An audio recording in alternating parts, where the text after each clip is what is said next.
Welcome to the Board of School Trustees business meeting for Tuesday, November the 8th, 2022. And tonight we have Frazee choir students who will be leading us in the Pledge of Allegiance. So if we'll all stand, please.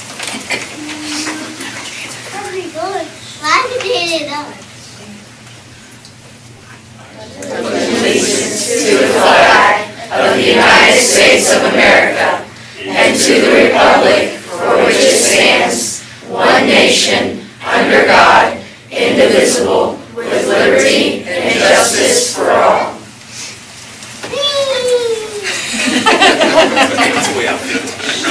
Thank you, students. And now I would like to introduce Mrs. McCrary, Frazee principal. She's got exciting things to share with us tonight. Hello. The first thing I want to do is welcome all of you to our program, our Veterans Day program, which is this Thursday at 1:45.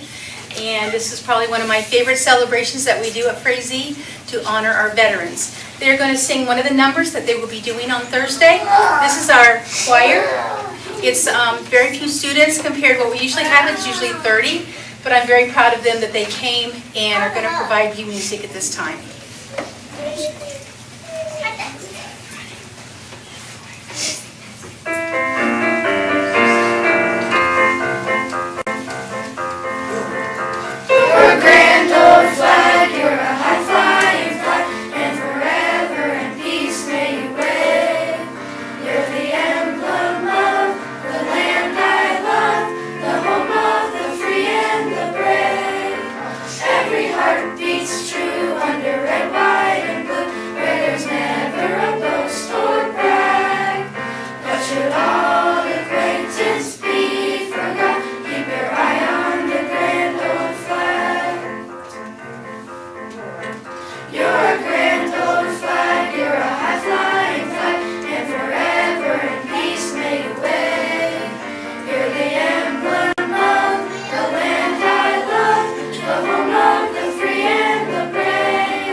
She is soon to have a new bundle of joy around December 2nd, and we're going to definitely miss her during her leave. And we were hoping that this day would happen and the baby would stay right. We're very thankful for these students and our wonderful music teacher. Thank you. Mr. Craig, can you say who they are? Yes, I sure can. Let's start this in and you give your name nice and loud, okay? Madison Burkhart, Avery Lombard, Logan Price, Braden Bell, Natalie, Clara, Andrew Miracle, Gavin Schneider, Kaya Fry, Amber Aldrich, Vidalia Combs, Isabella Delk, Haley Puckett. There you go. Thank you. Good job. Thank you.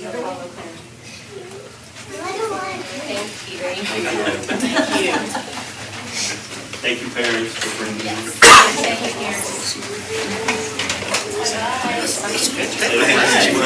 I guess not. Come on.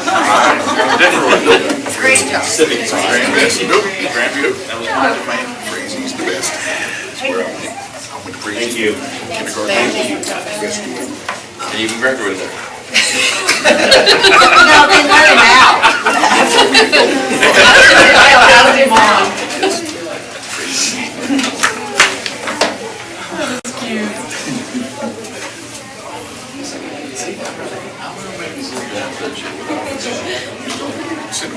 It's like having a brother come and help So you block it. That's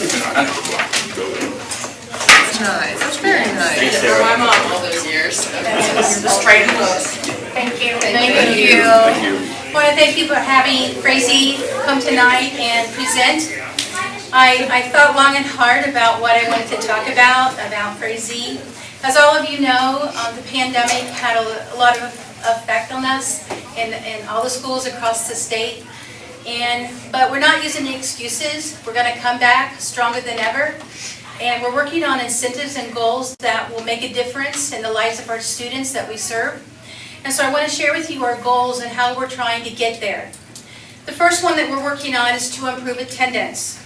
We're doing this by providing monthly incentives, phone calls, or visits to families, honor classes with outstanding attendance on announcements, and providing quarterly achievement and character celebrations.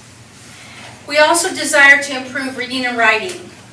Teachers meet weekly with their grade level partners to plan, discuss curriculum and data. K through 2 teachers are taking an online class titled Shifting the Balance, as 3 through 6 teachers are reading the book. Teachers participate in PLCs to discuss data, the curriculum map, and instruction. Data is viewed carefully as those needing MTSS are given opportunities to grow academically through classroom interventions and Title I services. Second semester, teachers will be reading The Writing Revolution as a resource to guide improvement. Students are required to include text evidence to support their answers to constructive response questions, and extended essays in all subject matter. In addition, they are given many opportunities to compare and contrast 2 or more texts. Our next goal is math achievement. Teachers come together to discuss data often, CFA outcomes, and instruction. Students are provided MTS in the classroom and Title I. The focus is mastery of skills and being able to write and explain their mathematical thinking. Students have opportunities to receive additional support during homework club and or remediation. I do know right now it looks like we're in a stump, but I know that we're not going to stay there. We don't give up, and we are going to grow one way or the other. There was a day that we were Blue Ribbon School, and I believe we can do that again. We were also a Title I finalist school. I believe we can do that again. It's going to take a lot of hard work. We've got to get everyone on board in our school family, and I know that in time we will do such that. Are there any questions?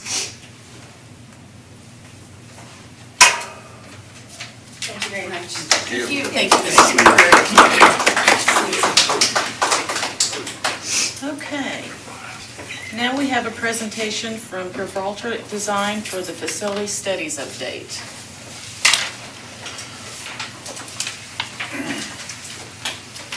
It's a pleasure to be with you again this month. Thank you for having us.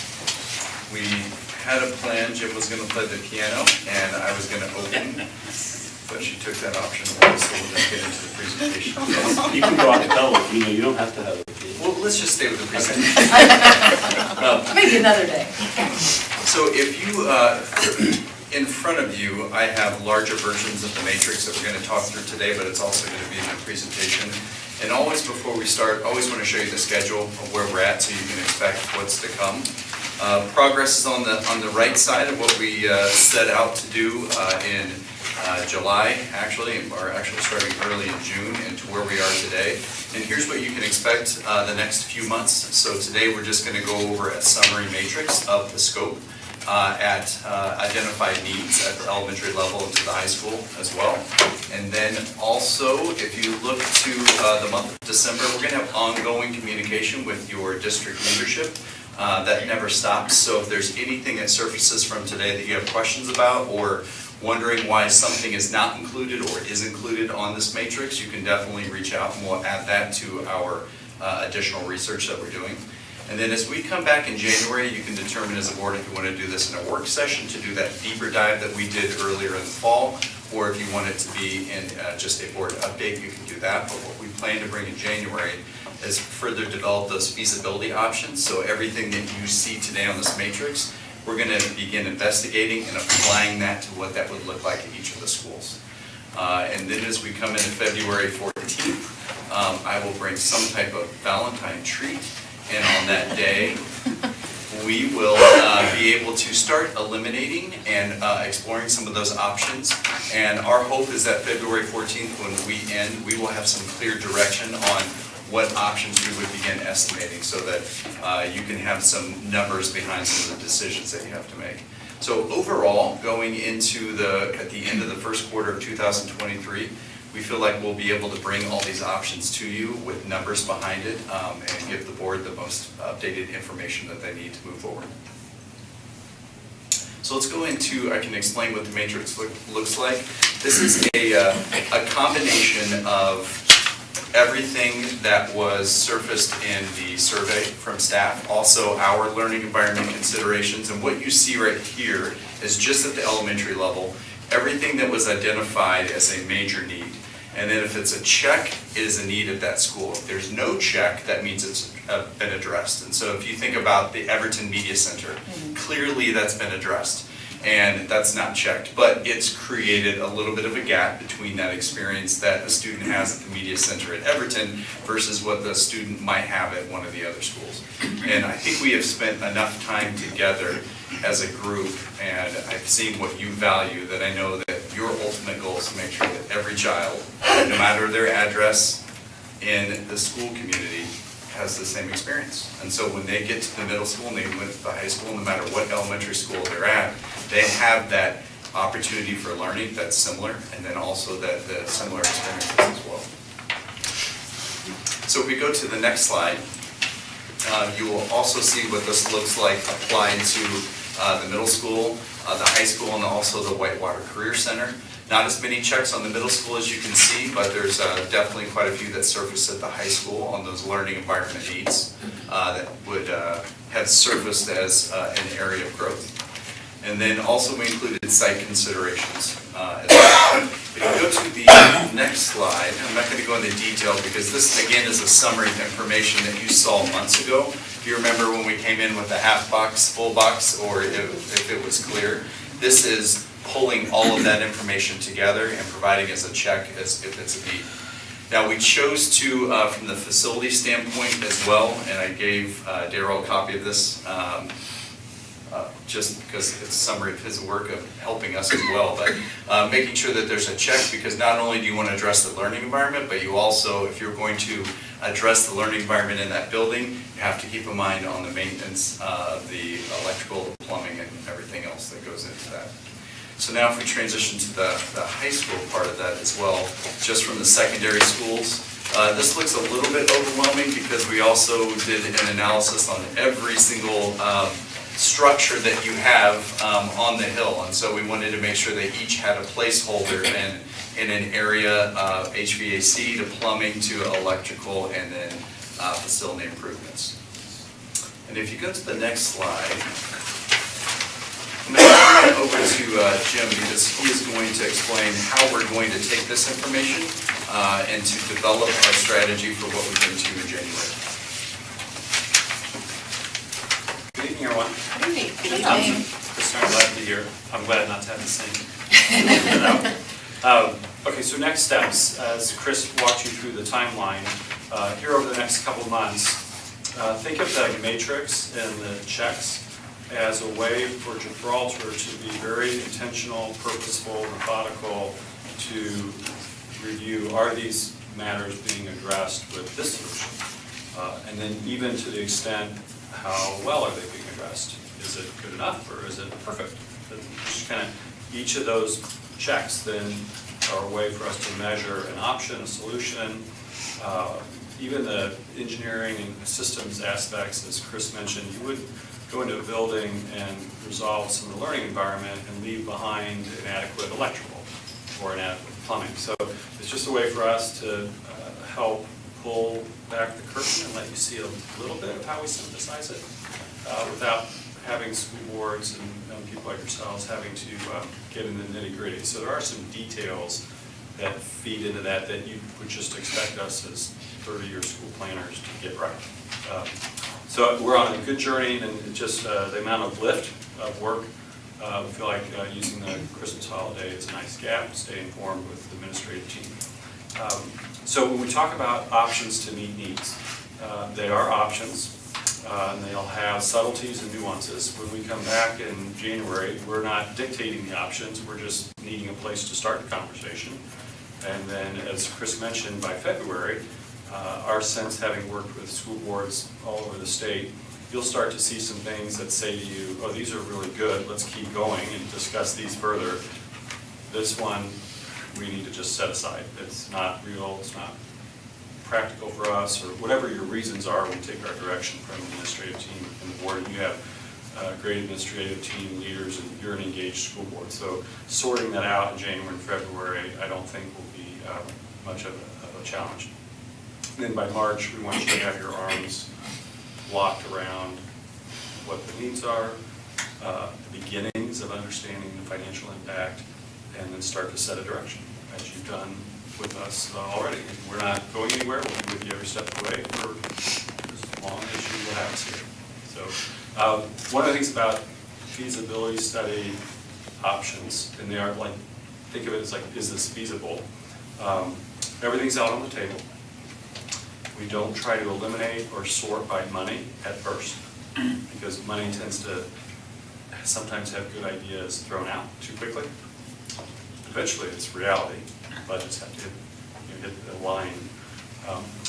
We're going to explore things as broad as new schools, renovating existing schools, combining schools. If you think of a matrix, like if you had two schools with very similar needs and you put them into one, you're getting 2-for-1 pricing, because the same STEM room or the same media center can serve X number of kids. So it's a way for a board sometimes to leverage the dollar investment to reach more kids for a better price. It's a little simplified, but it's the idea. Same media center serves twice as many kids, you're paying half price for it. We'll also look at every single check mark on the matrix for both learning and facilities and do a cumulative total. It's an obvious question everybody asks, well, how much would it cost to do everything we had on the list?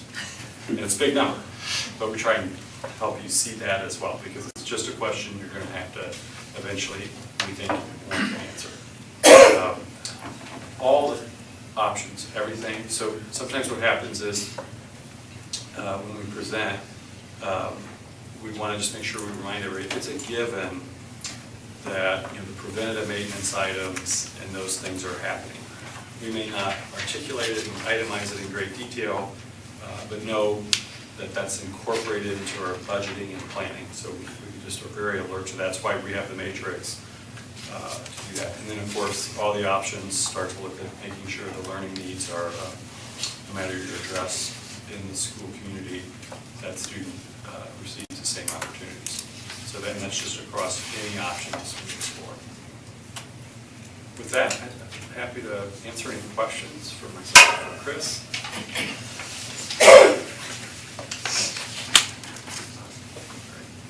Thank you. We appreciate being here. We appreciate seeing Crazy and the wonderful students you have. I'll throw out a question. That's me. Oh, you're going to feel obligated. So looking at your slide, we look at combining new schools.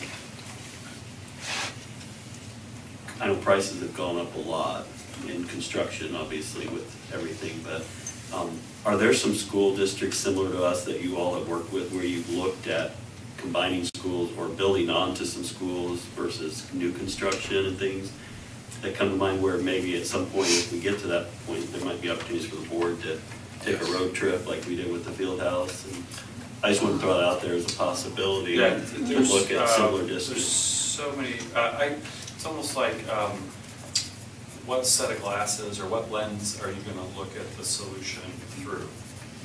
Are you going to put your financial glasses on and say, this I like because it's the price point that I hope for? I'm going to put these glasses on because I like maybe the combination of schools, and then you might want to walk with those glasses to another district, or at least talk to another district and say, well, what did you go through to decide to bring the schools together? Or not bring them together. So, yes, there absolutely is. That worked really well when we did the field house, I think. I just wanted to mention that as a possibility for the board. It reminds me to say to you all, like as we go through this process and scaffold information and provide you the information, I think the right answers will start to reveal themselves. And you'll know almost instinctively what the right answers are through all these steps you'll take, which are looking at other districts that combine schools or looking at the options we bring you. So I think the right answers will start to reveal themselves. I'm assuming we'll have some executive sessions or something to discuss this, not time with Tuesday school board meeting. Probably some work Hours. sessions. Yeah, That's like why we work have the session. TBD on our schedule. Yeah. Work sessions at work. Yeah, because they're Bad open to the more public, work. yeah. We'll definitely need some work sessions to roll up the sleeves and really dig into things once Yeah, you all 'cause get a direction of where the boards want to go. Yeah, I think with at this point, this kind of money we're donating, that it's key that we look at all options, Yeah. from renovating to consolidating to new construction, the whole thing. Turn over your stuff. You guys have given us the opportunity to get the best bang for our buck, in essence. And not only that, but to give us opportunities to look at the needs of our kids and try to figure out how to accomplish that within the financial structures that we have to pertain to. And I like the transparency, and I like the fact that it's not a one-size-fits-all. And we're going to come up with a plan specific for our children, for our schools, and do the best that we can do with the information that we have. And that's so valuable because the consensus, the consolidation, you're doing all the dirty work for us. You're just giving us what you see and what you perceive the needs to be, and it's up to us to make the decision. And that's, not having to do the drudge work is invaluable at this point in time, because we don't know what we're looking at. You know we need more electrical outlets in the classrooms, but what else is going on in here? So this is so valuable. To Mr. Williams' point, you don't get an opportunity to do this very often, and to be thorough and have time, and that's why we put it in the planning schedule. January, where we would be able to bring it to you. February, determine if we can eliminate some of those options so that we kind of narrow in on the financial part of it. March would be that opportunity to just roll up our sleeves and come back together again. It's the essence of what the word feasible means. Like, we think of a feasibility study, is this feasible, is this feasible? And you measure that feasibility against various criteria. Thank you. Thank you. Thank you. Nice to see you. Oh, and happy Thanksgiving. We'll see you next time in order. Yeah, happy Thanksgiving to you guys. Good trouble. Thank you. Thank you, Lori, for doing the meeting thus far. Appreciate that. Okay, gang. It is time for us to, I'd like to have somebody make a motion to approve the agenda as submitted and amended. I'll give that motion. Thank you. May I hear a second? I don't know who, I think Dennis said first. He beat you. Any discussion? All those in favor signify by raising your hand. Opposed, same sign. Motion carries. Any public comments on agenda items? Seeing none, we will move on now to the consent agenda, which includes the approval of minutes from the regular business meeting of 10/11/22, personnel report, retirements, resignations, leaves of absence, etc. The approval of the October 2022 claims of 63237 to 93505. And donations, a donation of $4,991.67 from the Connersville Quarterback Club and RDI to the CHS football program to be used to provide travel gear for the football teams. A donation of $500 from Dot Foods to the CMS CHS volleyball programs to be used to provide meals, snacks, drinks, and other items needed at the invitationals and away matches. A donation of $1,150 from Reed Health to CHS athletic teams to be used for equipment and supplies.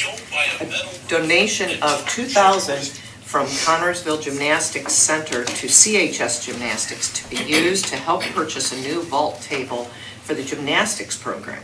And a donation of $4,500 from the Fayette County Foundation to Grandview Elementary to be used to purchase an Inchy the Bookworm vending machine. Lots of wonderful donations this month. And I'll preface one thing, the it should be 63505, there's a transposing of numbers on the Oh, claims. yeah, So we don't jump 3,000. Yeah, that's- It's 63505, Yeah. it's just a transposing. okay. So I'd like to seek a motion to approve the consent agenda. I'll give that motion. Thank you, Jeremy, a second. I'll second that. Thank you, Lori. Any discussion? All those in favor signify by raising your hand. Opposed, same sign. Motion carries. Action items, personnel reports, recommendations for employment. Mr. Harris. On personnel report this evening, recommendations for employment for classified staff, recommending Stacy Blaker as an educational assistant at Grandview, Caitlin Clark as a permanent substitute at Grandview, Caitlin Ford as a Head Start Nutrition Bus Assistant at Little Spartan Preschool, Rosemary Frasher as custodian in multiple buildings, Jenna Mitchum as the educational assistant at Fayette Central, and Holly Worrell as kindergarten assistant at Grandview.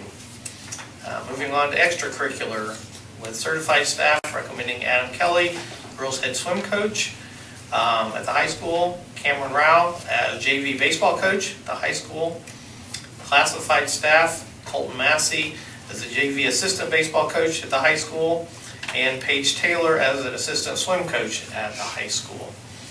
In addition to those, we have some other materials on recommendation for approval of classified staff, administrative staff pay, performance pay stipend, and base salary increases. That's all in the memo. And how we will handle the teacher appreciation grant through the local funding is also included in the memo. Okay, thank you, Randy. Hope all of you have had a chance to look at those prior to tonight's meeting. I'd like to seek a motion to approve the personnel report. I so move. Thank you, Ann. Do I hear a second? Second. Thank you, Jeremy. Any discussion? All those in favor signify by raising your hand. Opposed, same sign. Motion carries. Approval of the teacher collective bargaining agreement, Mr. Harris. This one I'm going to make real short tonight. I'm simply recommending approval of the collective bargaining agreement between the FCSC Board of School Trustees and the American Federation of Teachers Local 2205 of the FL-CIO. We had a meeting last week, a work session that covered the contract. I just want to publicly again say I thought the negotiations went well. I think there's a great deal of respect between administration and board and the teachers, and I'm proud with the contract we were able to come up with and recommend approval. Thank you, Randy. I'd like to ditto that too. I'm always pleased. We have consistently had a strong relationship with the union and our teacher representatives that come to that meeting, and we're very fortunate. And I think the administrative team does an excellent job in working with the negotiations. So I'd like to seek a motion to approve the teacher collective bargaining agreement. Thank you very much, Chris. Do I hear a second? Second. Thank you, Dennis. Any discussion? All those in favor signify by raising your hand. Opposed, same sign. Motion carries. Approval of the supplemental payment resolution. The next one, and we again discussed this last week at the meeting, but in order for teachers with a master's degree to get remuneration for that, we can only give less than half of the total pay as part of the contract, and the way to give them a little additional is through a supplemental payment resolution. And so I'm recommending the approval of the supplemental payment resolution, which is number 2022-06. And the purpose of this resolution is to provide the supplemental increase to 3 teachers who attained their master's degree during the past year. Thank you very much for that. I would like to seek a motion to approve the supplemental payment resolution. I'll make that motion. Thank you, Lori. Do I hear a second? I'll second. Thank you, Ann. Any discussion? The only thing I was going to say is I don't know how well the public is aware, but in the past, teachers were, it was part of the pay schedule that teachers were compensated for their education. Is that correct? Like their number, their Furthering their. That is Furthering true, their and education. it's a long time ago though. The law was changed back in, I believe, 2010 when it was implemented, Okay. and that pretty well stopped what was the normal practice for rewarding teachers with getting additional education. So Right. this is kind of where we've evolved Yeah, to so since that hopefully time. this also serves as an incentive. Yes. It's a it's a total 2-level jump for them for getting this, so Yeah. it's a way we can. Just wanted to clarify that for the public that may not be aware. Okay. Any we already made the motion, right? Yes. All right, any further discussion? All those in favor signify by raising your hand. Post same sign, motion carries. Approval of the interlocal agreement between FCSC and the Fayette County Commissioners Sheriff's Thank Department. you. I've shared this a few times, and you have a copy at your place. We did have a little bit of a revision, but this year is unique that we've been able to place Aaron McQueen at the high school as a full-time SRO, which has been really good. I think we have a high school administrator here. Just building those relationships and having one consistent person rather than several officers covering the 40 hours per week. So, Shane, it's been working well with Aaron? It's worked well, he's got involved in more in the school aspect as well, and is getting involved into the safety commission meetings and things, so it really has worked out well. So to be able to accomplish this, one thing that the county commissioners asked is,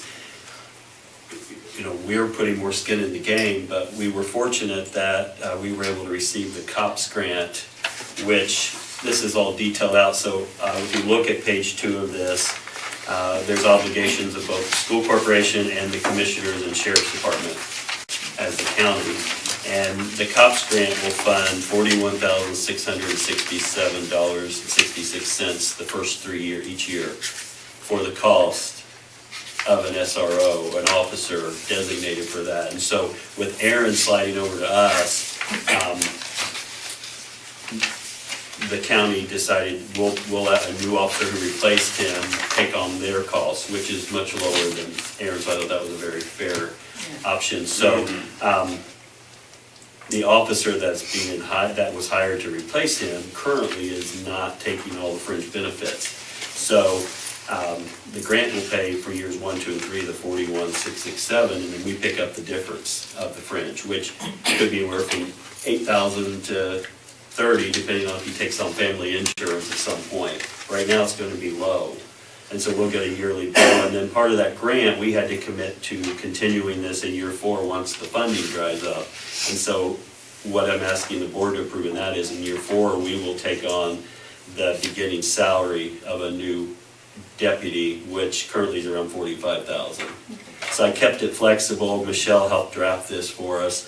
So Joey's going to be presented to the county commissioners, I believe, next week. And so what I'm asking you tonight is to approve this. They'll continue to provide the training for any training for them, the equipment, the vehicle. We do have a SUV that they repurposed that's working out well for Aaron, that's designated for. I think it even has the name on the back of it for the resource officer. They'll continue to provide that part, the fuel for the vehicle and all of his equipment. So I think it's a pretty good deal for us and them, and it's a way we need to continue to keep looking at how do we put more SROs into our schools. We added Billy Wason for our county schools, but that's something we're going to be coming back to you and looking at how can we add more support. But this agreement's in place for 4 years, and then it'll expire in 26, and so they'll send us a bill each year to pay our part through a invoice. So we worked with the treasurer in the county, and Joey's been our go-between, has been a really big help. So any questions on this agreement? So we have an agreement pretty much set in stone for 4 years, so we don't have to be concerned For that position. for that position, Right. for the school years. This is set, we've got somebody, we have SROs covering the schools. That's just for the high school. More Middle school effectively. is still done the same way. We pay them hourly as our Yeah. employees, but Aaron will still be employed through the county, and we'll just pay our portion of his costs. Yeah, so And we have an SRO at CHS then every day. the same one, yeah. Every day. And we can use him whenever. We put 40 hours per week, but he's come to, I think, dances and different things. He'll be there when we need him. He's Okay. our SRO during the school year. Okay. So, and he's definitely done some extra things for us to help. Well, he has skin in the game, he's got He does, kids. Yep. So then we'll revisit this in 2026, after the 4-year term. Oh, okay. All right, thank you. All right, I'd like to seek a motion to approve the interlocal agreement between FCSC and the Fayette County Commissioners. Madam President, I will make that. Okay, thank you. Chris, do I hear a second? I'll second. Thank you. Dennis, any discussion? All those in favor signify by raising your hand. Opposed, same sign. Motion carries. We have no discussion items listed. Okay. Public comments. Persons wishing to make the board aware of suggestions, ideas, or comments may address the board at this time. Comments which involve personnel or students must be discussed in private. Seeing none. Superintendent's discussion group report. Principal director reports. Anybody here have anything they want to share happening in their buildings? Okay. Director of operations report. Say mine's going to be real short tonight also. You have a thunder summary there in front of you, the green piece of paper. All of the funds continue to be in good condition, and we progress towards the end of the school year, and we're waiting right now for, last month we approved the proposed budget for 2023, so we're waiting on DLGF to approve that by virtue of sending us what's called 1782 notice, and I expect that probably somewhere the first to middle of December right now. But I know they're progressing on that at their end, so that's all I have. All right, thank you. Assistant superintendent report. I don't have anything to say. Okay, I do. of course you do. I saved it all for So first I was given the sign to Trigger, but we got a really nice commendation for our football team from the IHSAA for their sportsmanship at this past Friday's sectional championship. Probably this future state champion that they faced and played tough, and they don't send those out a whole lot, but that was a really nice commendation they sent to the school on behalf of the football program. Wow. Commending them for, I don't know all the wording, I saw it, but it was, you want to share anything? Yeah, it's from one of the officials at the game, not having his verbiage in front of me, but he said every play that we showed good sportsmanship, we competed, we helped kids up off the field, exemplary behavior report is what it's called from the IHSAA. So when those are rare, I think in the last 14 years I've been assistant AD, we've probably got maybe 5 at that. So I mean they're rare to come by, but we were recognized. Our football team was recognized. That's great. I wanted to share that, and then I think we're reaching that point with the holidays. These weeks fly by as we are getting close to Thanksgiving. I want to also acknowledge Andrea and Damon as they are planning. We didn't get to have something back in the winter, but the 72 state champs will be recognized at the Union County game.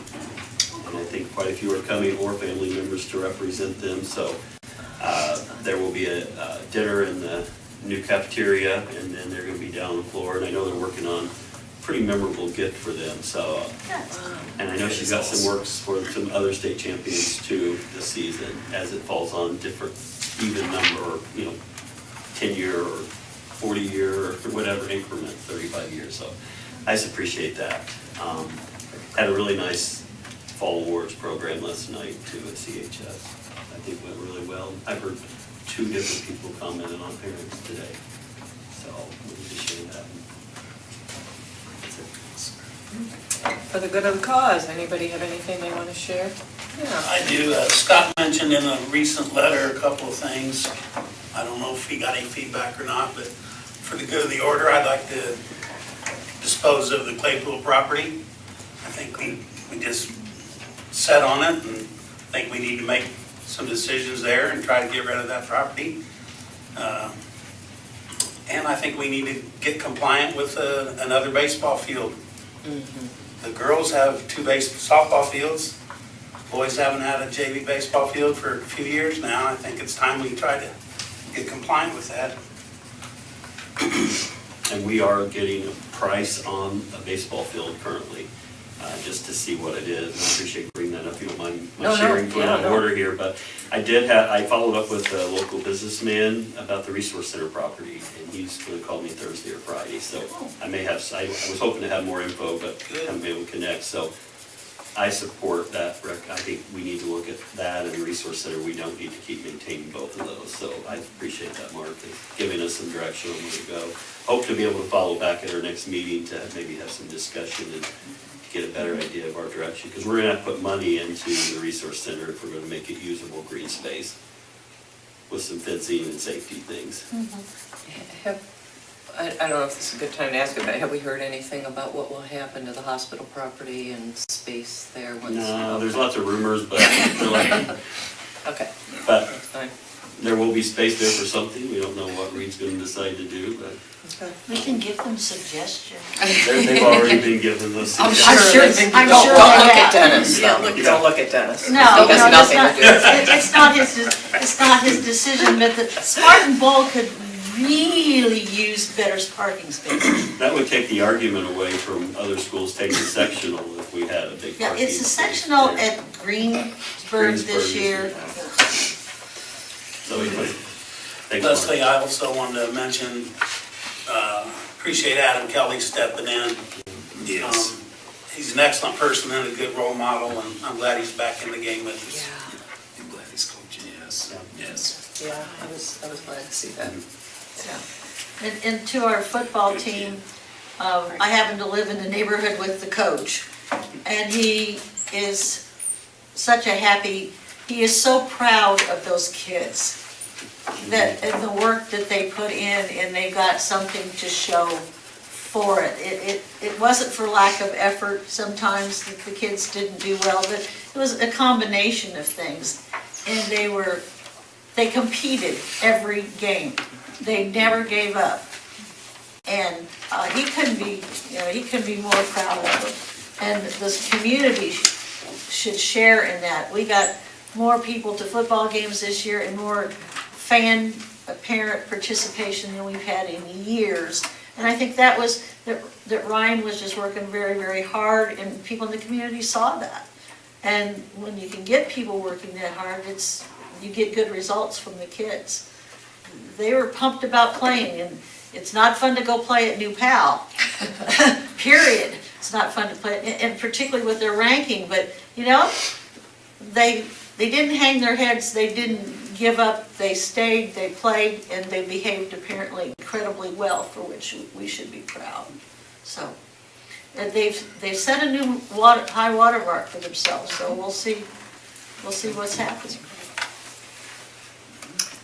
Well, I think that we've come to the end of our meeting.